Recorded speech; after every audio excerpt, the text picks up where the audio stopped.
kami dari kelompok 2. Di sini ada Randy, Dina, Mutia, Syifaur, dan Aan. Video ini akan membahas mengenai rencana jaringan air minum. Ditonton terus ya videonya.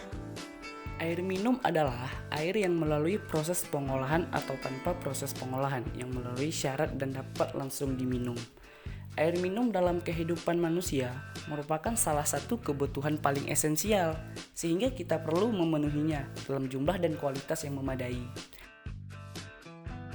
Berdasarkan penjelasan saya sebelumnya, dapat diketahui bahwa air minum merupakan suatu kebutuhan pokok untuk kelangsungan hidup makhluk hidup, terutama manusia. Nah, tanpa air minum, manusia tidak bisa melangsungkan kehidupannya dengan baik, karena tubuh manusia membutuhkan air minum, terutama menjaga kesehatan. Selain air minum, juga terdapat air baku loh. Nah, di sini apa itu air baku? Nah, jadi air baku adalah air yang dapat berasal dari sumber air permukaan, cekungan air tanah, dan atau air hujan yang memenuhi baku mutu tertentu sebagai air baku untuk air minum. Ada beberapa cara agar air dapat dikonsumsi.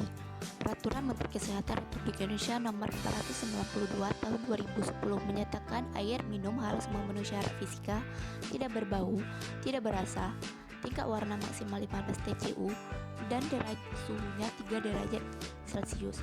Mikrobiologis, tidak mengandung bakteri E. coli dan bakteri coliform. Bebas dari bahan kimia beracun dan pH-nya 6,6 hingga 8,5. Nah, ada juga undang-undang yang menjelaskan pengelolaan air, yaitu Undang-Undang Nomor 20 Tahun 1990 tentang pencemaran air, yang menetapkan standar kualitas air baku yang dibedakan menjadi 4 kategori.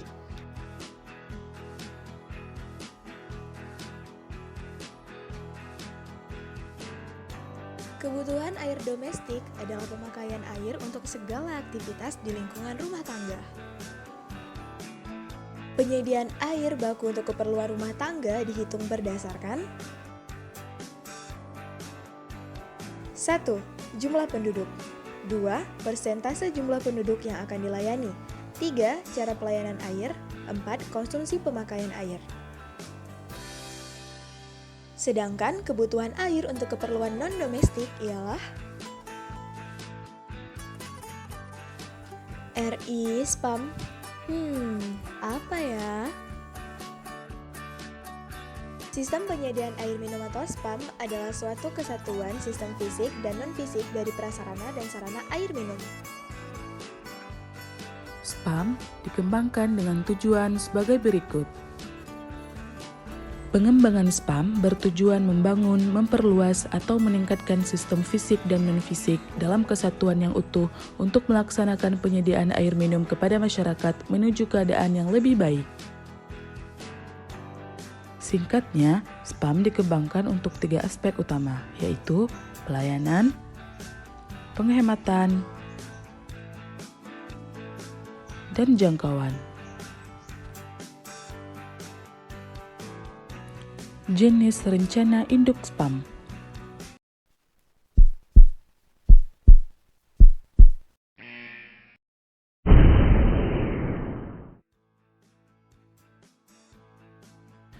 Dibagi menjadi 3, yaitu dalam kota, lintas kabupaten,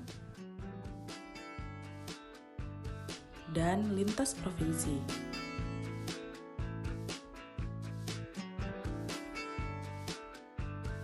Pedoman penyusunan RI SPAM terbagi atas 7 pedoman. Yang pertama, pedoman penyusunan rencana induk pengembangan SPAM, suatu rencana jangka panjang yang merupakan tahap awal dari perencanaan air minum. Yang kedua, pedoman penyusunan studi kelayakan pengembangan SPAM. Yang ketiga, pedoman penyusunan rencana teknis pengembangan SPAM, suatu rencana rinci pembangunan SPAM di suatu kota ataupun kawasan. Yang keempat, pedoman pelaksanaan konstruksi SPAM. Yang kelima, pedoman pengelolaan SPAM. Pengelolaan SPAM dilaksanakan apabila prasarana dan sarana SPAM yang telah terbangun siap untuk dioperasikan dan dilaksanakan. Yang keenam, pedoman pemeliharaan SPAM. Pemeliharaan adalah kegiatan perawatan dan perbaikan secara rutin dan berkala. Yang ketujuh, pedoman evaluasi spam, pemantauan kinerja penyelenggara pengembangan spam. RI Spam memuat hal-hal seperti berikut. 1. Rencana umum, 2. Rencana jaringan, 3. Program pengembangan, 4. Standar pelayanan, 5. Rencana sumber dan alokasi air baku, 6. Rencana keterpaduan dengan sarpras sanitasi, 7. Rencana pembiayaan dan investasi, dan 8. Rencana kelembagaan. Langkah-langkah dalam perencanaan pengerjaan jaringan spam adalah sebagai berikut.